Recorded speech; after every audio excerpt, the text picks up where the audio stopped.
কি রে, মন খারাপ করে বসে আছিস কেন? ভাই, আমার ঢাকা যেতে ইচ্ছা করতেছে না। হায় হায়, কি কষ্ট এগুলা? তোর না ছোটবেলা থেকে স্বপ্ন আছিল ইউনিভার্সিটিতে পড়ার? কলেজ পাশ করে ইউনিভার্সিটির স্বপ্ন সব শেষ হয়ে গেল?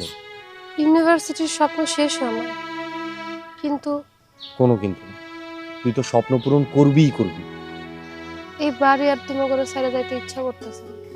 আরে পাগলি, যখন ভার্সিটিতে যাবি কত নতুন নতুন মানুষ দেখবি, কত কিছু জানবি, শিখবি, কত নতুন নতুন মানুষের জীবনের গল্প শুনবি। আরে মানুষের জীবন আচ্ছা শোন। মানিক, তুই কি করস? কি মা? তুই মুক্তার গায়ে হাত দিছিস কেন? মা, তুমি এটা কি কইলা?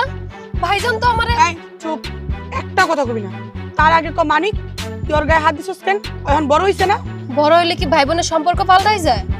মুক্তা, তুই চুপ কর। মা যেহেতু কইছে ঠিকই কইছে, আমার অবশ্যই কোথাও না কোথাও ভুল হয়েছে। বোন বড় হয়ে গেলে ভাইয়ের কিছু নিয়ম কানুন মাইনা চলন লাগে। মা, আমি আর কোনো ভুল করুম না, তুমি আমার মাফ করে দাও। তোরে কতদিন কইছি যে তুই আমার মা করে ডাকবি না? মারে মা কয়ে ডাকবো না তো কি কইব? আমি মানিকের মা না, আমি শুধু তোর মা। কি কইতাছো মা? তাহলে হে কি আমার ভাই না? না। মা, তুমি এমন করে কইতে পারলা? হ, কইতে পারলাম, কারণ ও আমাকে আসল সন্তান না, ও হইছে আমাকে পালক সন্তান। পালক সন্তান কি সন্তান হয় না? না, পালক সন্তান কোনোদিন আসল সন্তান হয় না। পালক সন্তান শুধুই পালক সন্তান।